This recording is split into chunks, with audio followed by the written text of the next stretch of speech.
Sir जी समझाओ इसे, समझाओ।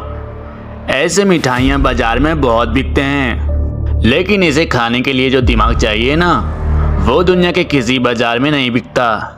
मैं गणतंत्र दिवस में मुफ्त में खाता हूँ, और जब ये मेरा हाथ मिठाई के पेटी पर पड़ता है ना, तो मिठाई कम नहीं खत्म हो जाता है।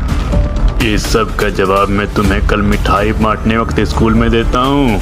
और हाँ, अगर स्कूल में आपने कोई बदतमीजी की तो फिर मैं दिखाऊंगा। सभी मिठाई मिठाई करते रहेंगे और मैं मिठाई का पेटी ही लेकर भाग जाऊंगा, तो मैं हाथ तोड़ दूंगा। कितने तेजस्वी लोग हैं हमारे पास, कितने शानदार विचार रखते हैं जी। कौन है ये लोग? कहां से आते हैं ये?